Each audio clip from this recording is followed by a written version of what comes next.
Pan Generator to kolektyw artystyczny, projektowy, związany ze sztuką nowych mediów. Działamy w obszarze, który łączy ze sobą projektowanie, sztukę, nowe technologie i w większości naszych projektów, właściwie we wszystkich, próbujemy stworzyć takie sytuacje, które są angażujące dla odbiorcy, ponieważ wprowadzają go w jakiś rodzaj interakcji z danym obiektem, dziełem, instalacją. Staramy się robić prace, które rzeczywiście są czytelne i zrozumiałe dla zwykłego odbiorcy, ale jednocześnie w jakiś sposób wyrafinowane pod względem wizualnym czy koncepcyjnym.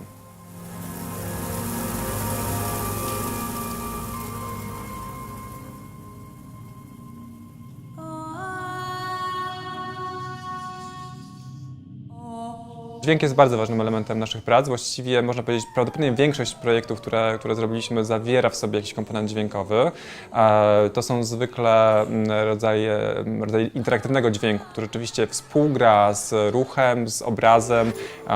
Jest tworzony w interakcji również z odbiorcą. Nie jest po prostu odtworzeniem jakiegoś zapisanego wcześniej na taśmie czy w pliku utworu.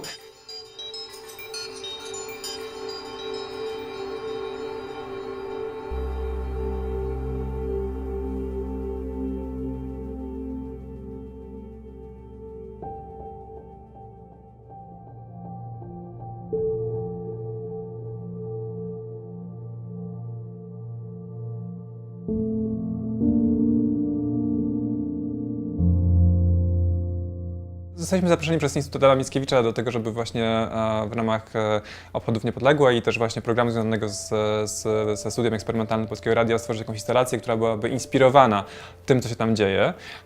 I wspólnie podjęliśmy decyzję, że takim punktem zaczepienia konkretnym, jeżeli chodzi o działalność studia, będzie kompozycja Bogusława Schaeffera, Symfonia, muzyka elektroniczna oraz ogólnie klimat, który panował w studio, w sensie również nie tylko i wyłącznie muzycznym, ale wizualnym. Tutaj jakby projekt Oskara Hansena, właśnie architekta, który zaprojektował Czarny Pokój, był dla nas inspiracją, jeżeli chodzi o formę przestrzenną tego, co stworzyliśmy.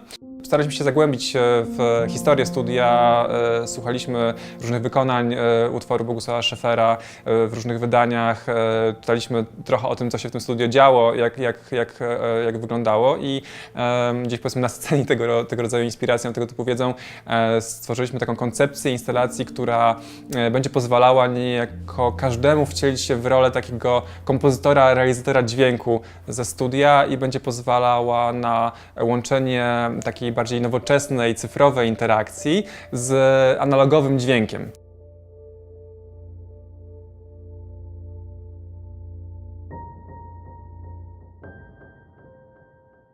Symfonia muzyka elektroniczna jest na pewno bardzo interesującym przykładem tego, w jaki sposób notacja graficzna może zostać zinterpretowana poprzez elektroniczne, czysto elektroniczne źródła dźwięku. Na pewno w polskiej twórczości kompozytorskiej był to pierwszy przykład takiego utworu, który, przynajmniej pierwszy jaki my znamy, który był rzeczywiście przeznaczony wyłącznie na elektroniczne źródła dźwięku, bez wykorzystania instrumentów akustycznych. Aczkolwiek oczywiście występują tutaj również coś, co w dzisiejszych czasach nazwalibyśmy samplingiem, czyli brzmienia instrumentów, które są przetworzone poprzez nagranie na taśmie, odtworzenie z inną prędkością. Natomiast na pewno założenie jest takie, że ma to być na tyle mocno przetworzone, aby nie przypominało oryginalnego wyjściowego materiału dźwiękowego. Praca nad aparatem trwała około pół roku. Od pierwszych spotkań, od tego, kiedy zobaczyliśmy partyturę Schaaffera, przez burzę mózgów, pomysł. Myślę, że od tego momentu możemy liczyć 6 miesięcy do dzisiaj, właściwie do końca pracy.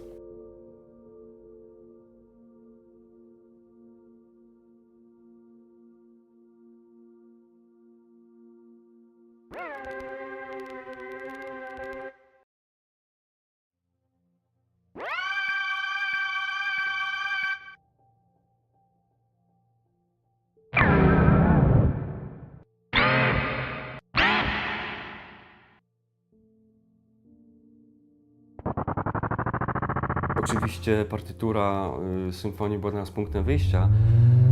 To również bardzo mocnym, jeśli nawet nie mocniejszym punktem odniesienia było dla nas chęć oddania ducha samego studia eksperymentalnego Polskiego Radia, które oczywiście oprócz realizacji symfonii stało się kolebką powstania wielu innych utworów. W związku z tym postawiliśmy sobie za punkt honoru niejako stworzenie generatorów, które by rzeczywiście w 100% analogowo tworzyły dźwięk. No i tutaj znowu okazało się to o tyle trudne i wymagało pewnej inwencji od nas, że te generatory, które były oryginalnie wykorzystywane w studiu, no to w dużej mierze bazowano tam na taśmie magnetycznej oraz na generatorach sinusoidy, generatorach szumu, takich laboratoryjnych generatorach, które jeszcze właściwie powstały przed epoką syntezatorów, zostały dostosowane do potrzeb muzycznych.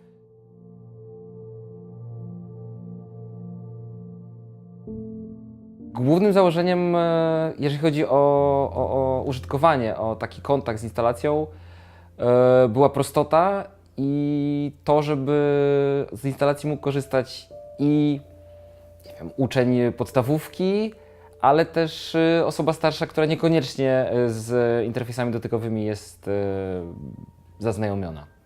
Interfejs, który stworzyliśmy, był wynikiem kompromisu pomiędzy tym twórczością Bogusława Schaffera i jego partyturą, którą się inspirowaliśmy, a tym, w jaki sposób w interakcję wchodzą ludzie podczas oglądania prac interaktywnych i konsumują media. Wydaje nam się, że takie okrojenie tych funkcjonalności do właściwie minimum, które jest kluczowe, pozwala w pełni zrozumieć mechanizm działania partytury graficznej, a nie przysłania obrazu ilością możliwości.